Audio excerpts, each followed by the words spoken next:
¿Cómo le va? Aquí estamos nosotros dispuestos a iniciar otro viaje por el campo y dispuestos también a brindarle la bienvenida que es musical, y así suena la de hoy.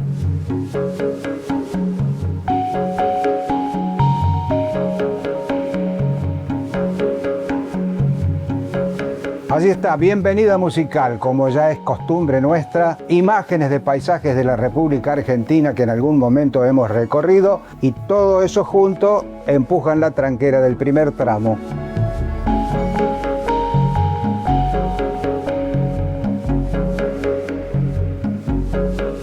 Y aquí estamos iniciando ese primer tramo y hoy estamos de visita y nuestro anfitrión nos estuvo esperando con todo preparado. El amigo, el licenciado Flavio Perlo, a quien le damos no le damos la bienvenida porque lo estamos visitando, le damos las gracias por abrirnos las puertas. Flavio, ¿cómo está? Bueno, Ernesto, la verdad que una alegría poder verlo nuevamente cara a cara, después de, qué sé yo, de un año casi que no nos veíamos personalmente, y muy contento por verlo bien y activo. Tratamos de seguir el rumbo. Con Flavio le habíamos dicho que queríamos hacer una visita, medio comenzando el año, que lo quisimos hacer antes, pero no hubo coincidencia, porque claro, ya estamos pisando mayo y el año se nos escapa de las manos, amigos, pero todavía podemos recordar, ¿no? El año pasado, ¿qué le dejó? ¿Cómo fue la cosa?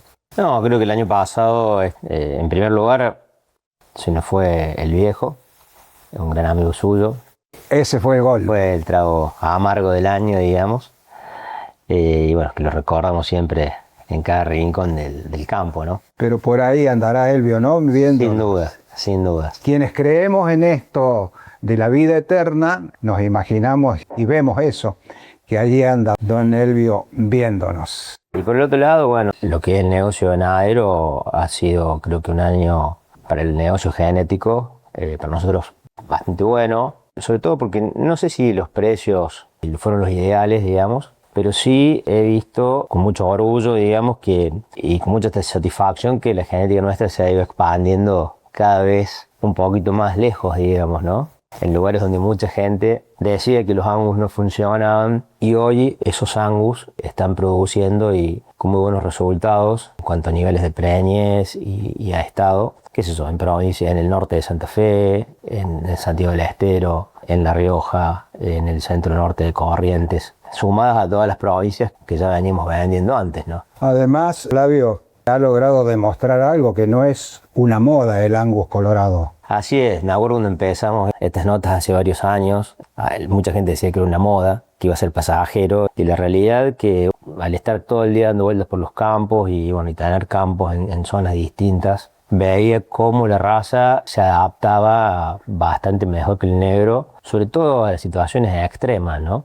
Siempre hago hincapié en que el mejor Angus del mundo, de lo que yo he podido ver, está en la provincia de Buenos Aires. Pero claro, ahí tenemos un clima muy particular, con una gran cantidad de lluvias, con temperaturas moderadas, digamos, y bastante parejas en el año. Y no, como en el caso nuestro, donde están otros bichos, que están en lugares con grandes amplitudes térmicas, con situaciones climáticas bastante agresivas y ambientales bastante agresivas, lotes grandes, monte, piedra, aguas de regular calidad, pastos de regular calidad también. Entonces eso hace que hayamos ido seleccionando las líneas genéticas adecuadas y que veíamos que nos estaban trayendo resultados positivos, sobre todo para destetar terrenos más pesados y hacer muy buenas madres para mejorar esos rodeos de zonas marginales. Flavio, ¿y fue el año pasado que incursionó en un remate un poco más lejos que me había contado o ya fue el antes? El año pasado accedimos a una invitación que nos hizo la firma Pepa Nubel y Ferrero en San Cristóbal, Santa Fe. Fuimos como invitados a un remate en octubre de la raza Braford. Fuimos nosotros con nuestro Angus y nos fue bastante bien y los toros se adaptaron muy bien. Más o menos en diciembre se hizo otro en realidad nos pidieron que lleváramos más toros para esa zona y esta mañana justamente hablé con Alejandro Nubel para ver si se hacía el remate en firme este año y se hace el día 16 de octubre. Vamos a estar vendiendo otra vez con los Colorados del Norte. Y cuando dije que Flavio nos estaba esperando con todo, con el mate también, ya como para ir cerrando este primer tramo, Flavio, justamente los Colorados del Norte, los Colorados de Cuyo, los Colorados del Centro, ¿creció en integrantes o no sigue más o menos el mismo grupo? No, hasta ahora seguimos el mismo grupo, algunos se quedaron, otros se fueron, pero la realidad es que la esencia es siempre la misma. El tipo de genética que se hace, se han incorporado el año pasado a la cabaña de la Soledad de la zona de Chuña, de Cruz del Eje, la cerquita de Cruz del Eje, que eso es un buen reflejo porque es una cabaña que se hizo con genética totalmente nuestra, y cuando digo nuestra es básicamente de la HIDE y de los Colorados del Centro.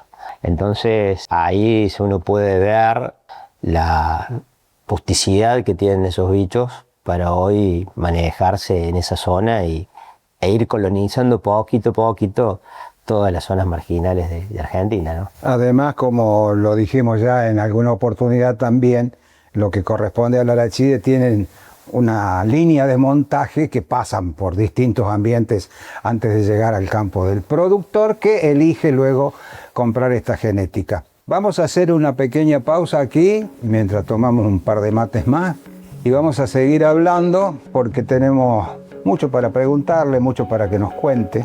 Inclusive lo que fue la gira por Estados Unidos, aunque hicimos una transmisión en directo de allá, pero quiero que me recuerde algunas cosas, ¿puede ser? ¿Cómo no? Con mucho gusto. Ya volvemos, como siempre lo hacemos, para usted y por el campo.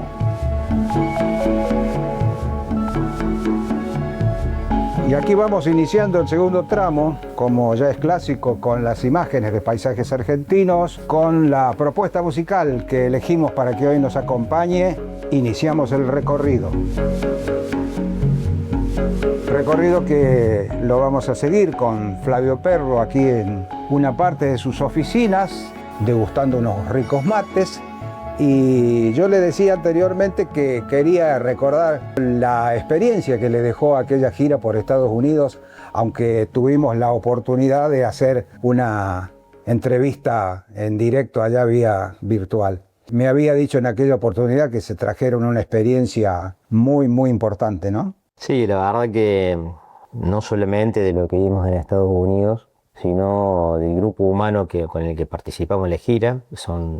Esta gira es una gira que organiza la gente de Selecta de Arnarri todos los años, que lo recomiendo para los que crían Angus realmente, porque se recorre todo lo que es el Midwest, todos los programas genéticos más importantes, desde Texas hasta Montana. Así que eso fue muy bueno. Pero también, como decía el grupo humano, la gente que integró el viaje, que realmente a muchos veterinarios, ingenieros, productores, genetistas de diferentes puntos del país, que uno va escuchando, charlando y aprendiendo un montón de ellos, ¿no? O sea, esa es la realidad. ¿Y hay algunas cosas para traspolar directamente o hay que adaptarlas acá? Siempre me gusta tratar de definir en cada viaje que uno hace de estos de tipo empresariales, digamos, sacar los conceptos básicos, ¿no? de cada uno de ellos. Lo mismo me pasó cuando fui a China y en este caso, en Estados Unidos me quedó claro algo. El potencial que tiene la Argentina en carne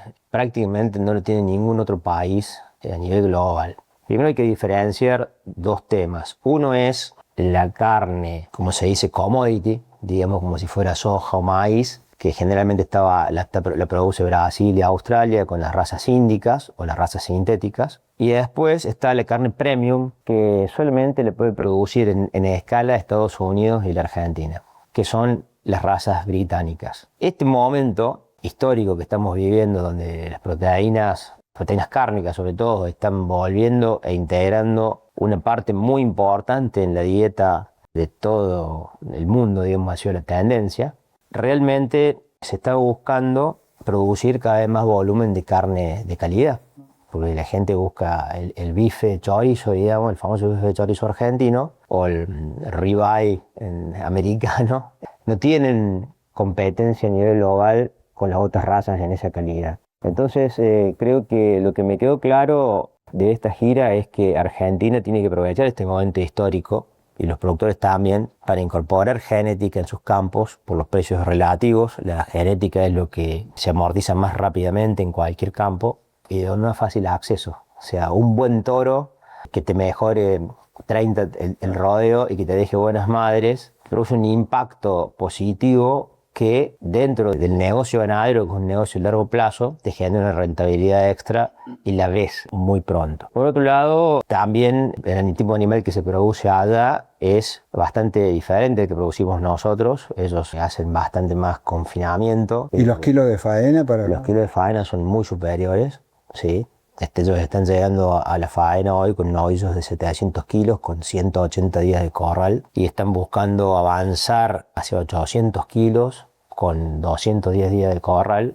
Pero claro, llega un momento en que se les va de mambo el tamaño del bife, claro, ¿sí? Y bueno, no pueden ir creciendo tanto. Y estamos también ante la misma problemática ellos que nosotros, que las generaciones nuevas o la gente no quiere más vivir en el campo. Y algo uno lo puede entender porque la verdad que es un clima mucho más agresivo que el nuestro. Por eso sigo diciendo que el potencial es muy alto acá en Argentina. Muchos te dicen no, porque en el norte el Angus no funciona. Entonces, no, hay que aprovechar a hacer Angus en el norte hasta donde se pueda llegar con el Angus para poder producir ese bife, ¿sí?, con grasa intramuscular buena, de mucho más alto valor, y poder acceder a esos mercados que pagan mucho más. Ellos son grandes importadores y exportadores de carne. ¿Pero qué te exportan? Te exportan el ojo de bife, ¿sí?, o el lomo, generalmente los mercados asiáticos, a precios extremadamente altos, y después nos compran a nosotros todo el cuarto delantero de la vaca manufactura, que lo mezclan con la grasa esa excesiva que sacan de esos bifes para hacer la hamburguesa. El 90% del consumo mundial de carne es carne picada. Entonces acá cuando vemos y decimos que la carne está cara, realmente yo opino diferente. Yo creo que la carne debería estar más alta, probablemente la veamos más alta en el precio. Vuelvo a repetir, a nivel global, comerse un bife es algo de lujo. Y bueno, nos tenemos que acostumbrar a comer pollo o a comer más cerdo. El aso va a seguir estando, porque eso no tiene mercado externo. Entonces, no nos preocupemos, que eso es que le va a generar mucho más rentabilidad a nuestro país, además por el efecto multiplicador que tiene el negocio ganadero. La experiencia que le ha dejado esa gira Angus por los Estados Unidos. En el poco tiempo que nos queda de este segundo tramo, vamos a completar lo del año pasado, porque se cumplieron todos los planes de trabajo que tenían, con los remates colorados del centro, colorado de Cuyo, todo perfecto. Todo perfecto. El año pasado fue un año, para poner un cuadro, como digo yo, sobre todo por esa expansión geográfica que hubo con las ventas y porque vendimos un volumen muy interesante de toros. Debemos haber vendido casi 180 toros y como 400 vientres, que para nosotros es un montonazo, porque somos un programa genético chico. Así que bueno, estamos contentos, y este año, bueno, no queremos crecer más en volumen, pero sí queremos apretar en cuanto a la calidad de los reproductores que van a salir a venta, tanto machos como hembras, que creemos que estamos en escalón por arriba del año pasado. O sea, la autosuperación, si bien el año nos acompañó climáticamente, están llegando los toritos ahora con un peso que nunca habíamos tenido, digamos. La cuestión es que siempre tirando para adelante. Así es el lema. De esto que nos estaba adelantando Flavio, vamos a hablar en el tercer y último tramo, si usted nos espera, y vamos a volver para hacerlo, como siempre, para usted y por el campo. Y así estamos llegando al tercer y último tramo de este viaje por el campo, que lo estamos haciendo aquí en General Cabrera, en una parte de las oficinas de Genética Larachí. Y allí está la música y los paisajes de Argentina que nos introducen en el recorrido de este tercer y último tramo, donde vamos a seguir tomando algunos mates, por lo menos, y con Flavio que nos cuente lo que se espera para este año. Así que Flavio, mientras yo me tomo el matecito, el inicio de esto sería, lo habíamos dicho, ¿no? Ya usted había dicho que el año pasado era para ponerle un cuadrito y me imagino que en base a eso está el programa de este año, que comienza con ¿qué? Sí, el programa de este año, bueno, empieza ahora prontito nomás en Agroactiva. Vamos a estar participando con los reproductores, no mucho, pero bueno, para estar con presencia ahí. Después tenemos también, creo que un día antes o un día después, la participación en los 90 años de la firma Agromelu, que celebra no le pudimos decir que no, así que estamos ahí. Martín es realmente un amigo y un mentor nuestro, Martín Bizazo. Esos serían los primeros remates.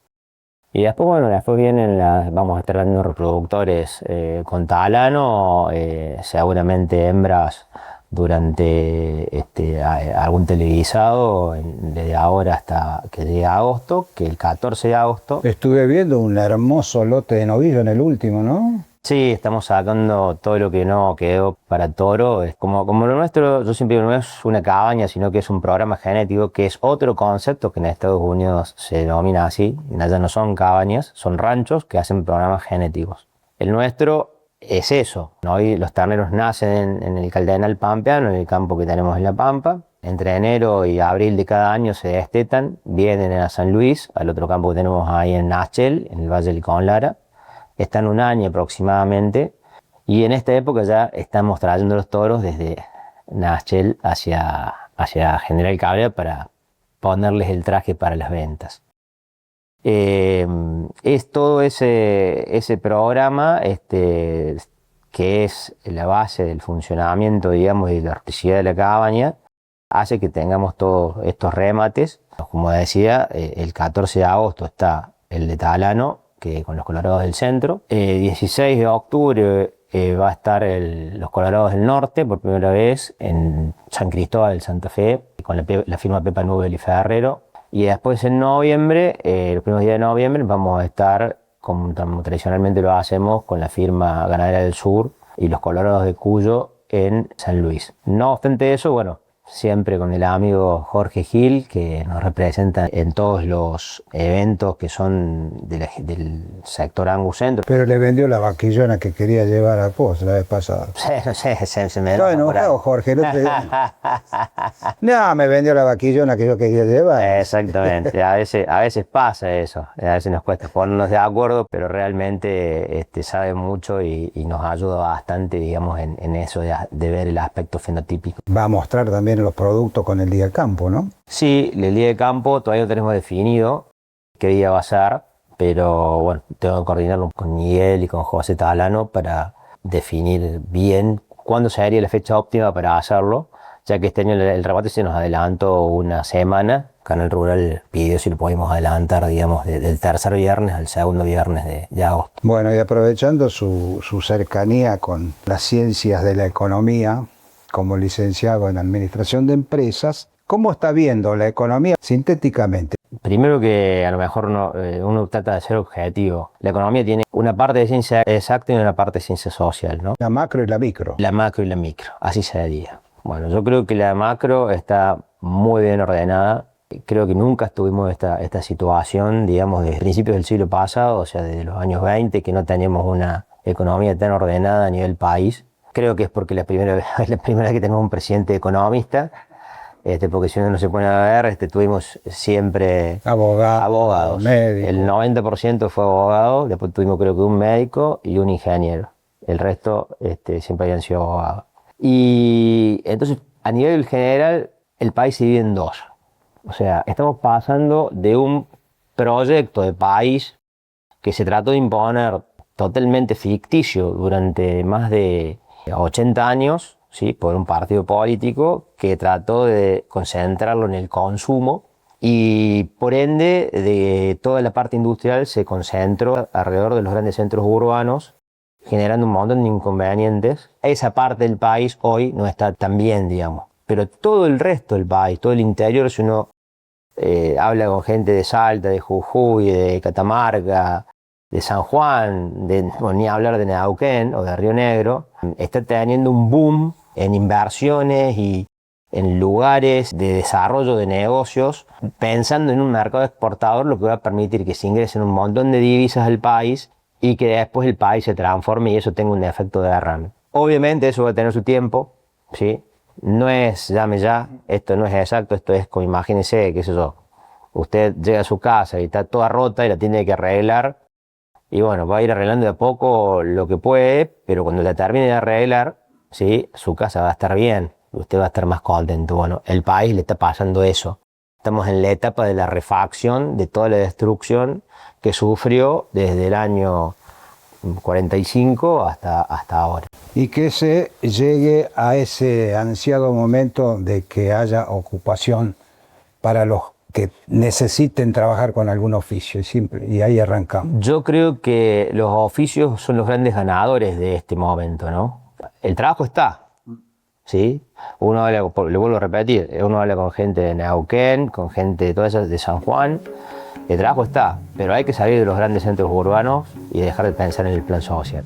Mire qué bonita forma esta, ¿no?, de llegar a la meta, porque el cronómetro nos dice que ya no nos ha pasado el tiempo, así que muchas gracias por recibirnos y lo invito a la despedida. Bueno, gracias a usted por haberse hecho estos kilómetros. Vamos a buscar la despedida.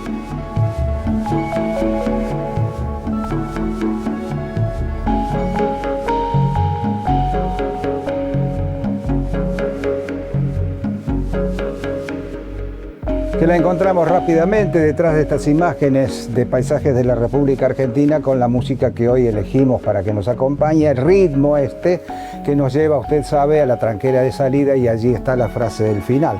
Yo le decía a Flavio, siempre para adelante, y hay un filósofo, o hubo un filósofo chino que vivió allá por el siglo VI a.C., siglo V, que dijo, Lao Tse se llamó este hombre, y dijo, no hay que ir para atrás ni para darse impulso, o sea que hay que empujar. Y yo creo que ese Lao Tse debe haber conocido muy bien, o haber sido futurólogo, de haber conocido lo que era un productor agropecuario argentino. Porque es así, siempre fue adelante, aunque todo el mundo lo quiso tirar para atrás, el productor agropecuario del nuestro país le buscó la forma para siempre ir para adelante. Gracias, Flavio. Gracias a usted. Un gustazo. Hasta aquí llegamos entonces, como siempre le digo, ha sido un gusto para mí, espero que para ustedes también, y si Dios quiere, nos vemos la próxima semana. Chau, chau.